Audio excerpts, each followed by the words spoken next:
Then Agrippa said to Paul, "In a short time would you persuade me to be a Christian?" And Paul said, "Whether short or long, I would to God that not only you, but all who have heard me this day might become such as I am, except for these chains."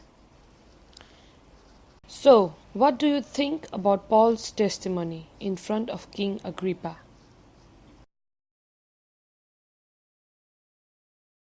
Paul boards a ship along with other prisoners. A centurion named Julius was in charge on the ship so that the prisoners do not escape on the journey to Italy.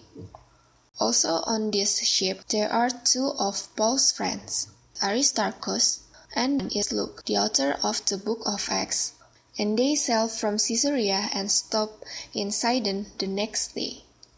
And then they continued sailing. The winds were making sailing very difficult, so they landed at Myra. In Myra, Julius found that an Alexandrian ship was leaving for Italy, and put the prisoners and Paul and his friends on board.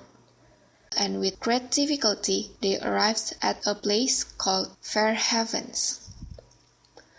A lot of time had passed since Paul had left Caesarea.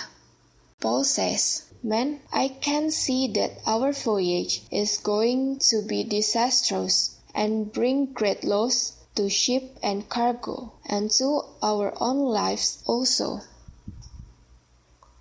Julius heard what Paul said, but listened to the advice of the captain and the owner of the ship. They felt that Fair Havens was not a good place to stay for the winter.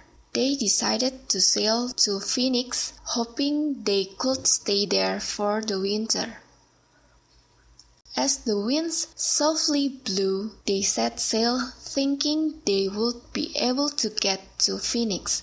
Unfortunately, as they began to sail, the northeaster, a very strong windstorm with hurricane-force winds, came against them. The ship could not head into the wind, so the ship was driven along where the wind sent it. They began to throw the ship's tackle overboard, but then they finally gave up all hope of being saved.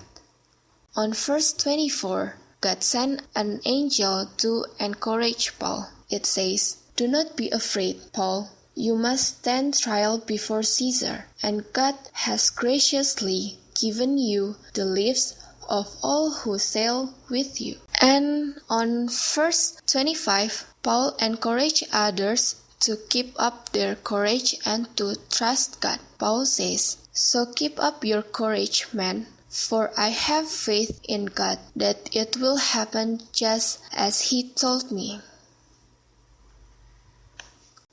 Sometimes storms or difficulties come into our lives.